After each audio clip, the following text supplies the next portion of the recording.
लेकिन अभी सिर्फ शुरुआत है। 646 लोग पास हुए 4000 में से। आपने जो वो भी बताई थी ना, that does not give us the right picture.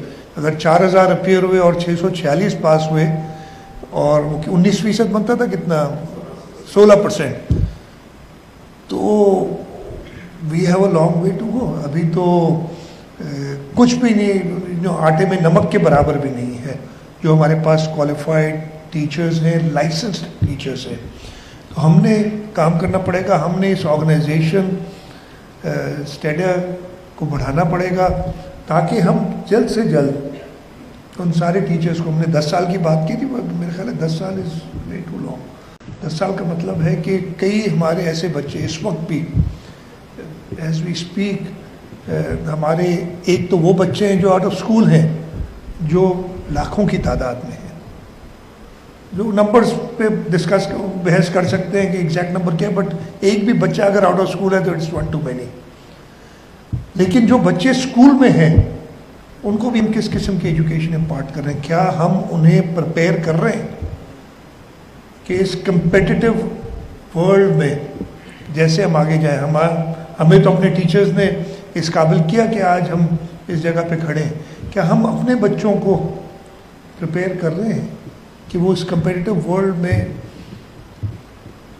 Competition के साथ एक अच्छी ज़िंदगी गुजार सकें? मेरा नहीं ख्याल है। जितने अगर आप देख लें परसेंटेजेस, अब हमने खुद का एक तो आउट ऑफ स्कूल देख लें, फिर जो स्कूल में आते हैं उनको जो हम पढ़ा सक रहे हैं वो देख लें। So it is a phenomena. मेरा ख्याल है पाकिस्तान, हर थर्ड वर्ल्ड कंट्री जहाँ पे भी एजुकेशन का निज़ाम अब उस लेवल तक नहीं पहुँचा, और इट इज़ सो सैड कि ये पिछले 40-50 साल में ख़राब हुआ है ग्रेजुअली।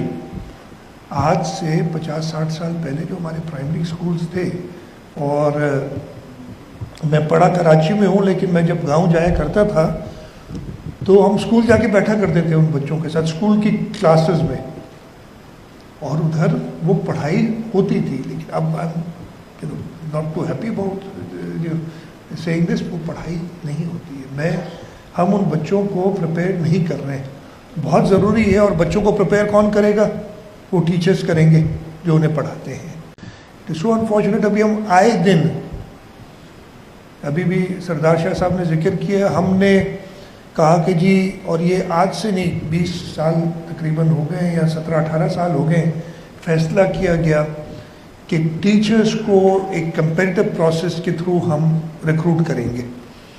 कोई डायरेक्ट अपॉइंटमेंट्स नहीं होंगी। एक ज़माने में डायरेक्ट अपॉइंटमेंट्स भी होती थी, जी आप आ गए, मिनिस्टर के पास पहुंच गए, सेक्रेटरी के पास पहुंच गए कि जी मैंने ग्रेजुएट किया हुआ है, मैंने इंटरमीडिएट या मैट्रिक किया है, मैं प्राइमरी स्कूल टीचर बन सकता हूं।